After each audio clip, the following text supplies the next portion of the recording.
मधेपुर नाम के एक गांव में कौशल्या अपनी बहू मीरा और बेटे रवि के साथ रहा करती थी। लेकिन कौशल्या अपनी बहू से आए दिन परेशान रहती थी। मीरा की बेवकूफी भरी बातें कौशल्या को बिल्कुल पसंद नहीं थी। एक दिन कौशल्या खाने के लिए आवाज देती है, बहू, तुमने अभी तक खाना क्यों नहीं लाया? तभी मीरा सब्जी लेकर उसके सामने रख देती है। ये क्या है? मैंने तुमसे खाना मांगा था, कोई गाय का खाना नहीं कि तुम मेरे सामने ये हरी सब्जी रख दो। माँ जी, मैं कल एक वैद्य को कहते हुए सुन रही थी कि हरी सब्जियां खाने से ताकत आती है और आपके घुटनों का दर्द भी ठीक हो जाएगा, इसलिए आज मैंने सिर्फ हरी सब्जी बनाई है। अरे मेरी मूर्ख बहू, सब्जी ठीक है लेकिन ये पूरा खाना नहीं हुआ, इसके साथ रोटी और दाल भी चाहिए। पेट तो तभी भरता है। मायके से कुछ दान दहेज भी नहीं लाई, भिखारी खानदान की, थोड़ा अन्न लेकर ही आ जाती। माँ जी, आप मुझे हर वक्त ऐसे ताने क्यों देती हैं? मैं तो बस आपकी भलाई चाहती हूँ। अगर तू मेरी ऐसे ही भलाई करेगी तो मैं वक्त से पहले ही शमशान पहुंच जाऊंगी। जाकर मेरे लिए ढंग का खाना बना। कोई काम ठीक से नहीं करती है, बेवकूफ कहीं की। माँ जी, आप मुझे भिखारी खानदान की क्यों कहती हैं? मैं इतनी ईमानदार हूँ कि आसपास कोई मेरे जैसा नहीं है। हे भगवान, कैसी बहू मिली है, जितना बोलूंगी उतना जवाब देगी। इतने में दरवाजे पर लक्ष्मी आती है। अरे कौशल्या बहन, क्या कर रही हो? जल्दी से थोड़ा चीनी दे दो, घर में खत्म हो गया है। अरे चीनी तो थी लेकिन आज ही खत्म हो गई, मुझे भी लाना पड़ेगा। माँ जी, आप झूठ क्यों बोल रही हैं? आप तो कल ही चीनी लेकर आई थी, मैंने खुद देखा है। रुकिए, मैं अभी लाकर देती हूँ। काकी, लगता है माँ जी की याददाश्त भी कमजोर होने लग गई है। फिर मीरा अंदर जाकर चीनी लाती है और लक्ष्मी को दे देती है। अरे कौशल्या, तेरी बहू तो कितनी अच्छी है, घर में चीनी होते हुए भी तू झूठ बोल रही थी। अरे लक्ष्मी बहन, बुरा मत मानो, शायद ध्यान से निकल गया, लेकिन मेरी बहू की याददाश्त अच्छी है। चलो, तुम्हें चीनी मिल तो गई। फिर लक्ष्मी चीनी लेकर चली जाती है। बस बहुत हो गया, तुम्हारी वजह से मेरी इज्जत मिट्टी में मिल रही है। अरे नालायक, मैंने झूठ बोला था तो उसके पीछे कोई वजह होगी। हर बार हमसे चीनी मांग कर ले जाती है और कभी वापस नहीं करती। कब तुम्हारे दिमाग में ये बात आएगी कि हमें अपना सामान बचाना है, अपना धन जमा करना है, लेकिन तुम्हें तो घर लुटाना है। भिखारी घर से आई है और मेरे घर को भी भिखारी बनाने पर लगी हुई है। फिर कौशल्या गुस्से में घर से बाहर चली जाती है। बस बहुत हो गया माँ जी, हर वक्त मुझे भिखारी खानदान की कहती हैं। अगर मैं भिखारी हूँ तो क्यों ना भीख ही मांगू। फिर मीरा घर से एक कटोरी लेकर दहलीज पर बैठ जाती है। अरे कोई है रे बाबा, भगवान के नाम पर कुछ दे दो, कोई है, मुझे कुछ दे दो। धीरे धीरे कई गांव वाले इकट्ठा हो जाते हैं। अरे ये क्या मीरा बहू, तुम यहाँ भीख क्यों मांग रही हो? तुम्हारे सास के पास तो इतना सारा जमीन है। मेरी सास ने मुझे भिखारी खानदान का कहा है, इसलिए अब मुझे भीख मांगकर ही घर चलाना होगा। मेरे माता पिता गरीब हैं, उन्होंने कुछ नहीं दिया। महेश हंसते हुए वहां से चला जाता है। कौशल्या बहन इतनी समझदार हैं और उनकी बहू कितनी बेवकूफ है। इज्जत नाम की तो चीज ही नहीं है। रमेश मुस्कुराते हुए वहां से चला जाता है। ऐसे ही कई गांव वाले आते हैं, कुछ कहते हैं और कुछ चले जाते हैं। वहीं जब शाम को कौशल्या घर लौटती है और ये दृश्य देखती है। अरे ये क्या कर रही हो? यहाँ बैठकर भीख क्यों मांग रही हो? माँ जी, आप ही ने तो मुझे भिखारी खानदान का कहा था, इसलिए मैं सोच रही थी कि क्यों ना भीख मांगकर ही ढेर सारा धन इकट्ठा कर लूं और आपको दे दूं, ताकि आप मुझसे खुश हो जाएं। मेरे माता पिता ने आपको दहेज नहीं दिया, इसलिए आप मुझे हमेशा भिखारी खानदान की कहती रहती हैं। इसका मतलब ये नहीं कि तुम मेरे घर के सामने ही भीख मांगकर हमारी इज्जत का तमाशा बना दे। चल अंदर चल, जल्दी चल, मुझे अमीर नहीं बनना। कौशल्या गुस्से में मीरा का हाथ पकड़कर घर के अंदर ले जाती है। तभी रवि वहां आ जाता है। अरे नालायक, मैंने तुझे कहा था इस लड़की से शादी मत कर, लेकिन तू मेरी सुनता ही कहाँ है। अब ये देख, ये पूरे गांव और समाज के सामने भीख मांग रही है। अरे मीरा, तुम यहाँ क्या कर रही हो? ऐसा मत किया करो, लोग तुम्हारे भोलेपन का गलत मतलब निकालेंगे। माँ जी ने ही तो मुझे भिखारी खानदान का कहा था। माँ, जब तुम जानती हो कि ये ज्यादा नहीं समझती तो इसके सामने ऐसे अटपटे शब्द क्यों बोलती हो? बेटा, मुझे नहीं पता था कि तुम्हारी पत्नी इतनी मूर्ख निकलेगी कि गुस्से की बात समझकर पूरे गांव के सामने हमारी इज्जत का तमाशा बना देगी। कौशल्या गुस्से में वहां से चली जाती है। मीरा, थोड़ी समझदारी से काम लो। अब तुम इस घर की बहू हो, हमारे ऊपर बहुत सारी जिम्मेदारियां हैं। अगर तुम ऐसे बचकानी हरकतें करती रहोगी तो ये घर कैसे चलेगा? ठीक है जी, अब मैं बिल्कुल समझदारी से काम करूंगी। फिर मीरा वहां से चली जाती है। कौशल्या आंगन में रखे संदूक के सामने खड़ी हो जाती है। हे भगवान, मैं कुछ सालों बाद मर जाऊंगी, लेकिन ये बहू तो बिल्कुल अकल से खाली है। कैसे मैं अपनी ये धरोहर इसे सौंप दूं? अब वक्त आ गया है जब मैं उस बीज को अपने खेत में बोऊंगी, तब हमारे घर ढेर सारा धन आएगा। लेकिन कहीं मेरी ये बेवकूफ बहू सब बिगाड़ ना दे। दूसरी तरफ लता खुश होकर भागते हुए अपने पति हरिराम के पास आती है। क्या हो गया लता, आज बहुत खुश लग रही हो? अजी सुनो, पूरे गांव में चर्चा है कि कौशल्या दीदी की बहू मीरा दरवाजे पर बैठकर भीख मांग रही थी। ये तो बहुत अच्छा मौका है। अब मैं उसे वो जादुई बीज हासिल करके ही रहूंगा।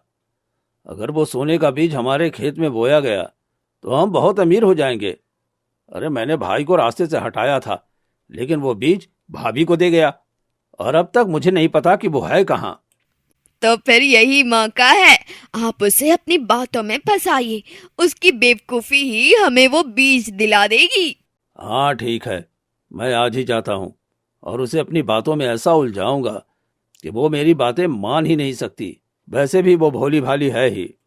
हरिराम घर से निकल पड़ता है। तभी रास्ते में वो देखता है कि मीरा तालाब की ओर घड़ा लेकर जा रही है। यही सही मौका है। मुझे इसके पीछे जाकर अपना काम निकालना चाहिए। हरिराम मीरा के पीछे पीछे चल देता है। क्या हो गया चाचा जी, आप मेरा पीछा क्यों कर रहे हैं? बहू, मैंने सुना है कि कल तुम दरवाजे पर भीख मांग रही थी। तुम्हारी सास तुमसे बहुत नाराज है, लेकिन अगर एक काम करोगी तो वो खुश हो जाएगी। सच में चाचा जी? ऐसा क्या करूं जिससे मैं अपनी सास को खुश कर सकूं? अगर तुम्हें ढेर सारा जेवर मिल जाए तो वो जरूर खुश हो जाएगी, क्योंकि यही बात वो ताना देती है। हाँ चाचा जी, मैं धन और जेवर लेकर नहीं आई, इसलिए वो मुझे ताना देती रहती हैं। तो ये काम करो ना, मैं तुम्हें ढेर सारा जेवर दूंगा, लेकिन बदले में तुम्हें एक चीज लानी होगी।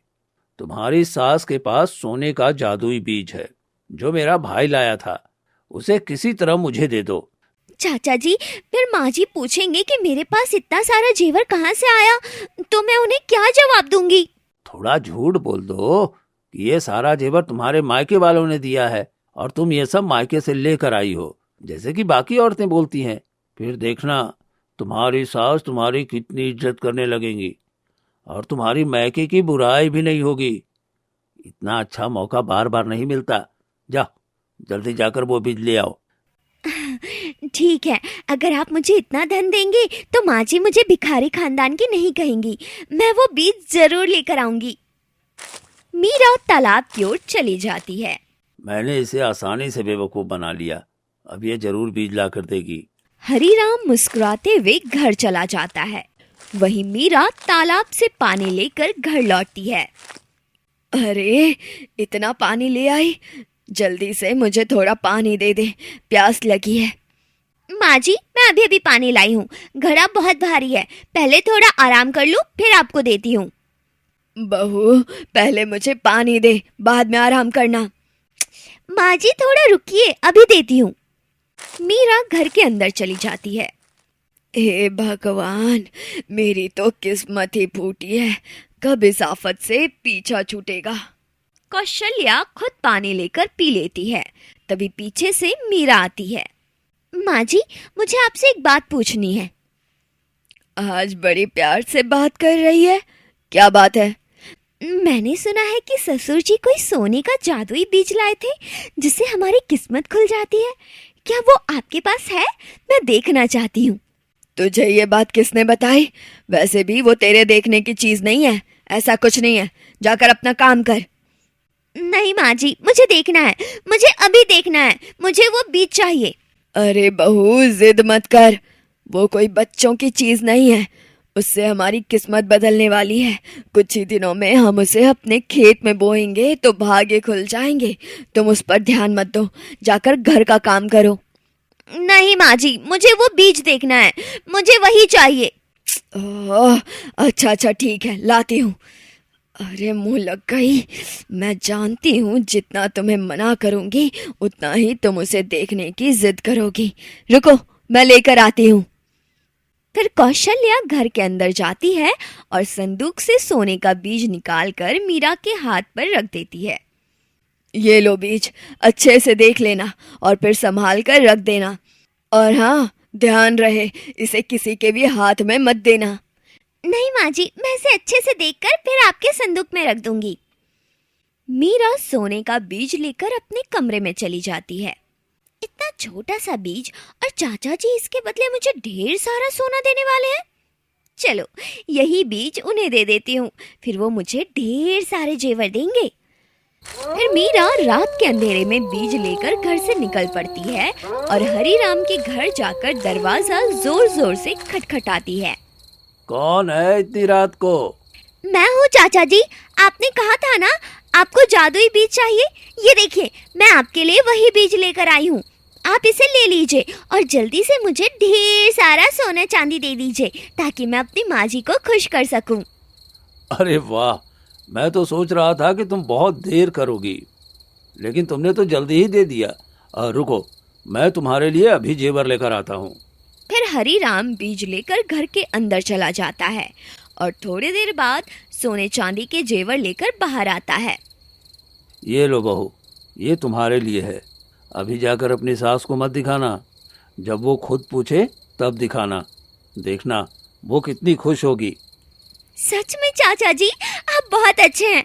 आपने मेरी दुख तकलीफ समझी और मुझे इतना सारा धन दिया। अब माँ जी मुझे भिखारी खानदान की नहीं कहेंगी।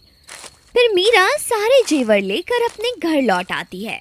उधर हरीराम सोने का बीज लेकर अपने घर चला जाता है। ये क्या है जी, आपने इतने छोटे से बीज के बदले इतना सारा सोना क्यों दे दिया?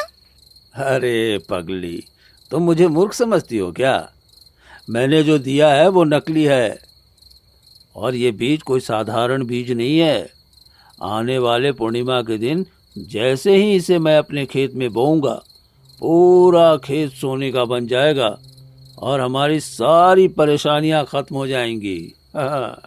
मैं इस बीज को पाने के लिए अपने भाई तक को मरवा दिया था, और अब जाकर ये बीज मुझे मिला है, वो भी उस बेवकूफ़ बहू की वजह से। वरना भाभी तो मुझे इसे छूने भी नहीं देती। हाँ, इसलिए कहते हैं भगवान हर समझदार के घर एक न एक बेवकूफ जरूर देता है।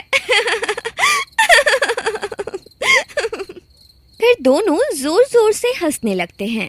उधर मीरा घर में जाकर सारे जेवर संदूक में रख देती है और खुशी से झूम उठती है। 1-2 दिन बीत जाते हैं और फिर पूर्णिमा का दिन आता है। आज पूर्णिमा है, आज हम वो बीज खेत में बोएंगे और हमारा भाग्य बदल जाएगा। कौशल्या खुशी से झूम उठती है। माँ, मैंने खेत तैयार कर दिया है, जल्दी से बीज दो ताकि मैं उसे खेत में बो दूं और हमारा खेत सोने से भर जाए। हाँ बेटा, रुको ना, मैं अभी बीज लेकर आती हूँ। फिर कौशल्या घर के अंदर जाती है और बक्सा खोलती है, लेकिन उसमें बीज नहीं मिलता। ये क्या, मैंने तो बीज यहीं संभाल कर रखा था, फिर ये कहाँ गया? हे भगवान, ये कैसे हो गया? नहीं नहीं, ऐसा नहीं हो सकता। इतने वर्षों से मैंने इसे संभाल कर रखा और आज वक्त आने पर ये कहीं नहीं मिल रहा। अरे माँ, यहीं कहीं होगा। तुम इतनी बड़ी लापरवाही कैसे कर सकती हो? नहीं बेटा, मुझे पूरा याद है, मैंने यहीं रखा था। इतने में मीरा वहां आ जाती है। क्या हो गया माँ जी? आप लोग क्या ढूंढ रहे हो? बहू, मैं बीज ढूंढ रही हूँ। याद आया, वो बीज तो मैंने तुम्हें दिया था ना देखने के लिए। जल्दी बता, तूने उसे कहाँ रखा है? आज खेत में डालेंगे तो हमारा पूरा खेत सोने का हो जाएगा और हमारी सारी गरीबी दूर हो जाएगी। तेरे ससुर ने हिमालय के साधु महाराज की सालों सेवा की थी, तब जाकर वो बीज मिला था।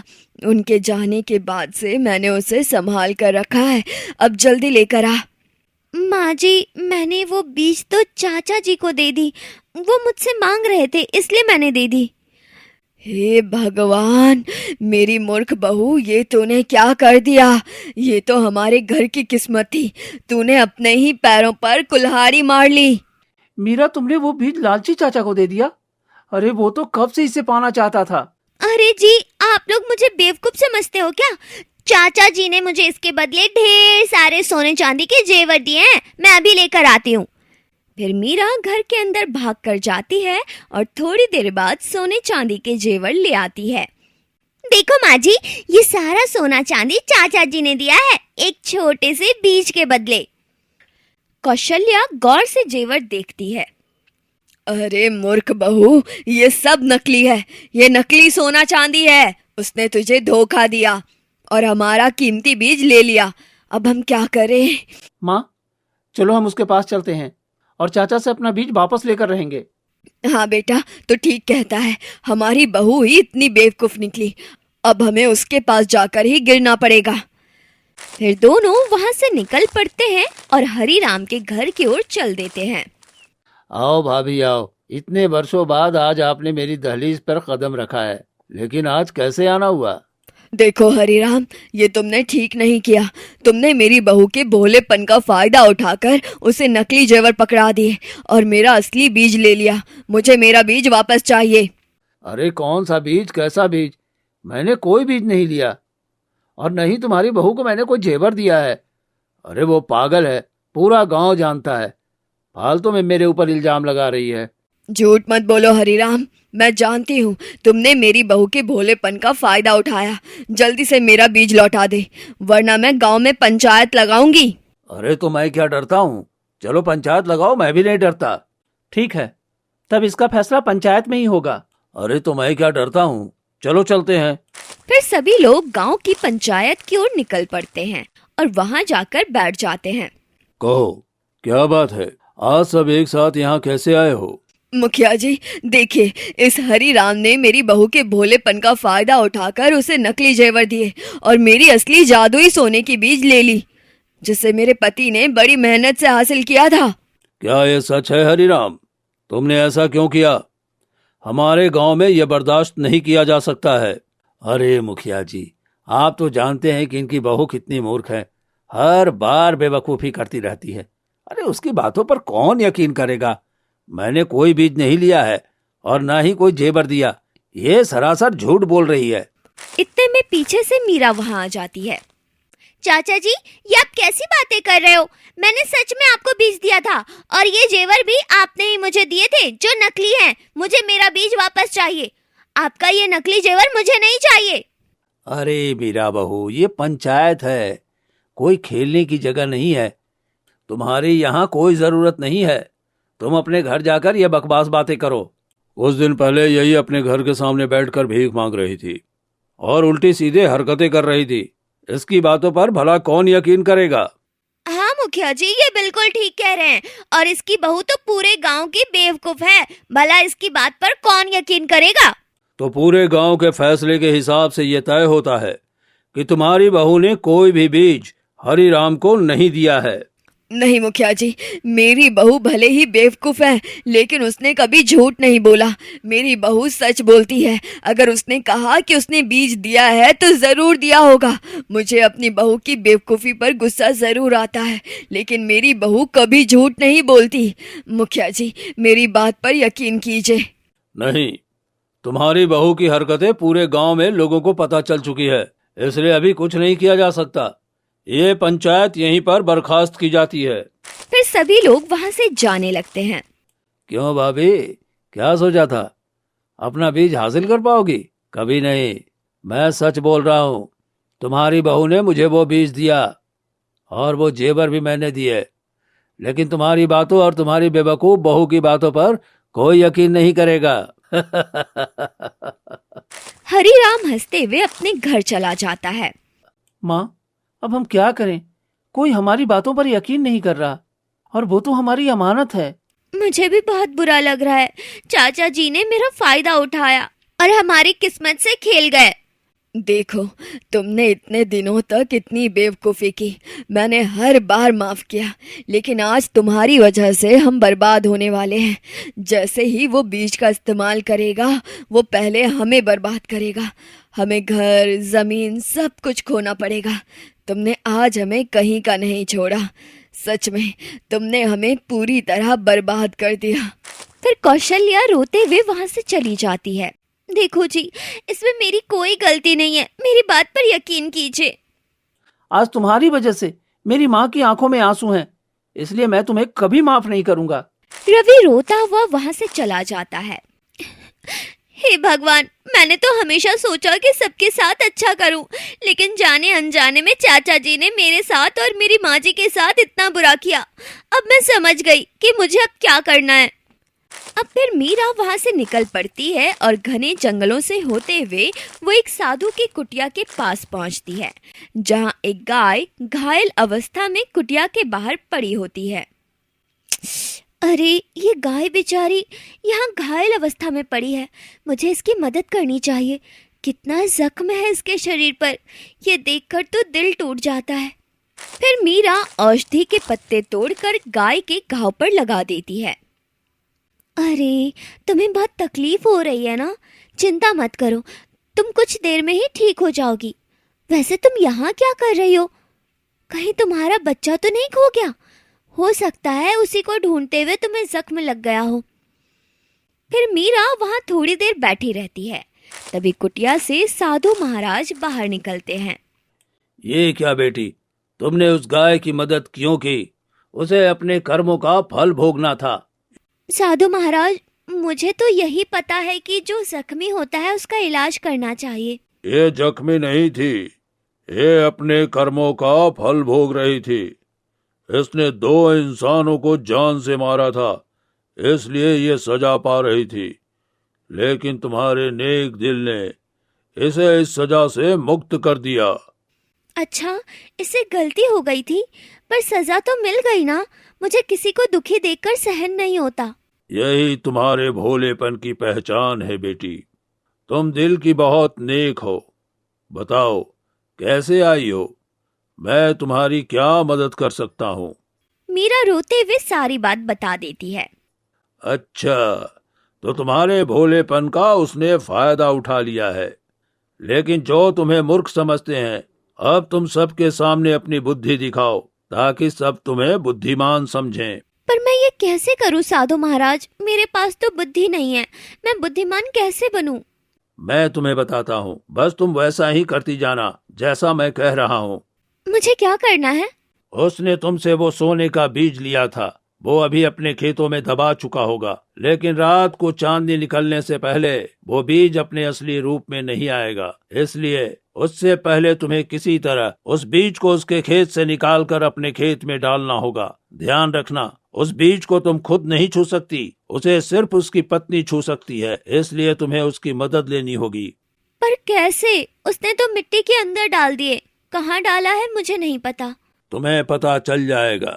तुम हरिराम के घर जाना, उसकी पत्नी को अपनी बातों में उलझाना और उसे लेकर खेत पर जाना। जैसे ही वो खेत पर जाएगी, उसकी परछाई वहां पड़ेगी जहां बीज होगा। उस बीज की शक्ति ऐसी है कि उसे सिर्फ पति या पत्नी ही निकाल सकते हैं। उसकी मदद से बीज निकाल लो और अपने खेत में डाल देना। ठीक है साधु महाराज, मैं वैसा ही करूंगी। फिर मीरा वहां से निकल पड़ती है। अब देखो, जो मुझे बेवकूफ कहते थे, अब मेरी बुद्धि का कमाल देखो। इतना कहकर मीरा हरिराम के घर पहुंच जाती है। वहां लता अकेली उदास बैठी होती है। अरे, तुम यहाँ क्या कर रही हो? चली जाओ यहाँ से। अगर मेरे पति ने तुम्हें देख लिया तो खामोखा तुम्हारे साथ क्या कर बैठेंगे, कोई नहीं जानता। अरे काकी जी, मैं आपको ही ढूंढ रही थी। आपको पता है, चाचा जी किसी और से भी प्रेम करते हैं। अरे बेवकूफ लड़की, ये कैसी बकवास कर रही हो? मेरे पति मुझसे ही प्रेम करते हैं। अगर आपको मुझ पर यकीन नहीं है ना तो मत कीजिए, लेकिन मैंने चाचा जी को आपके खेत में चुपचाप किसी औरत से मिलते हुए देखा है। अगर यकीन नहीं है तो मेरे साथ चलिए, मैं आपको अभी दिखाती हूँ। क्या वो मुझे धोखा दे रहे हैं? नहीं, मैं उन्हें छोड़ूंगी नहीं। ठीक है, चलो मैं तुम्हारे साथ चलती हूँ। ठीक है काकी जी, चलिए मेरे साथ। फिर मीरा लता को लेकर घने जंगल से होते हुए एक खेत तक ले जाती है।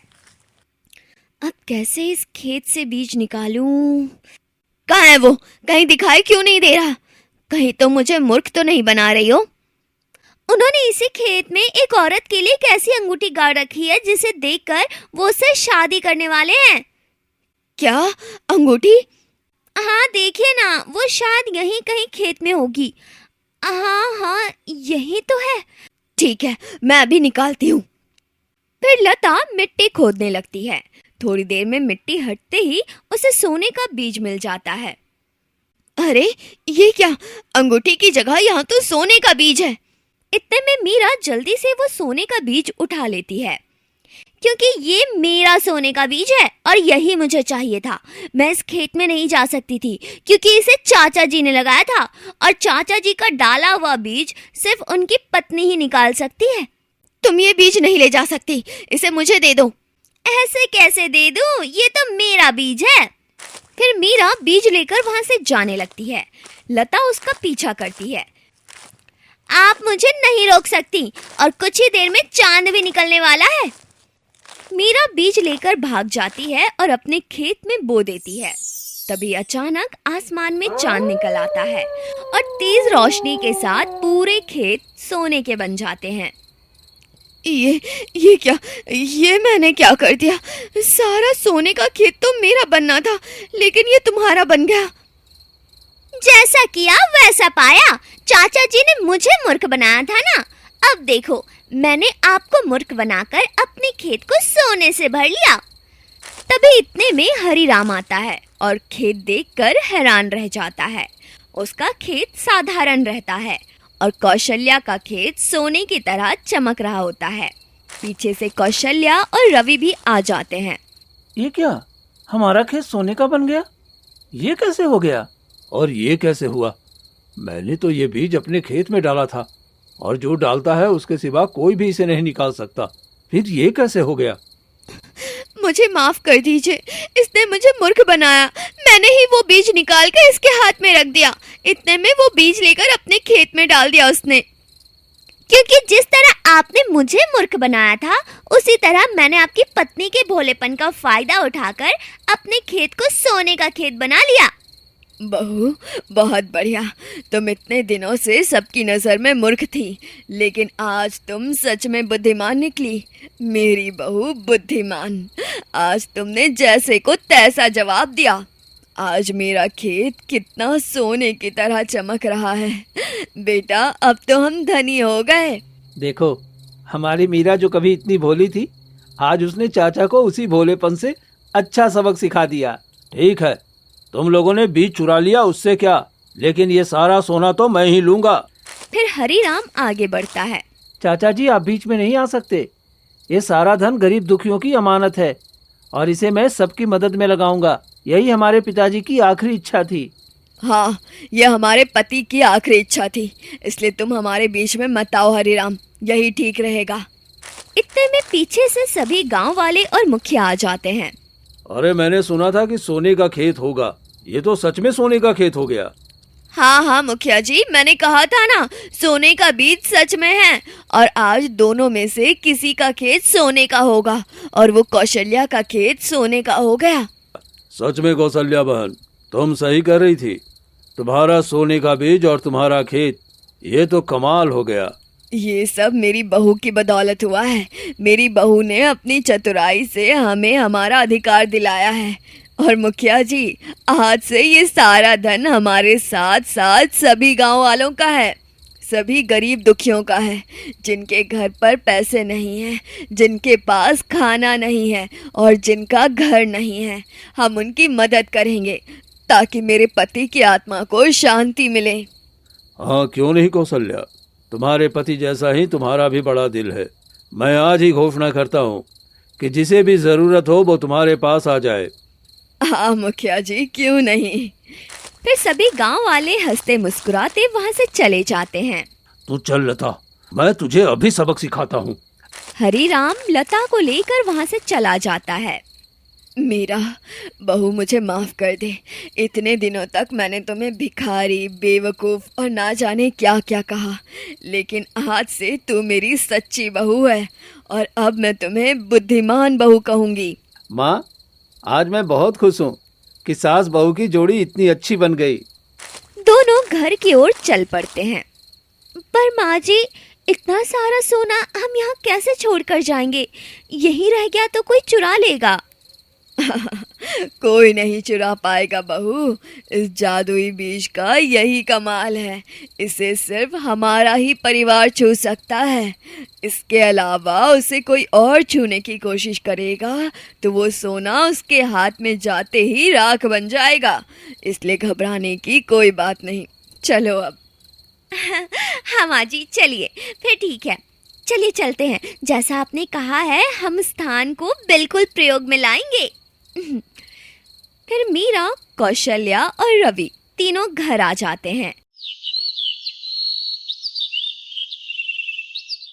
फिर वो रोज गरीब दुखियों में धन बांटकर खुशी से जीवन जीने लगते हैं।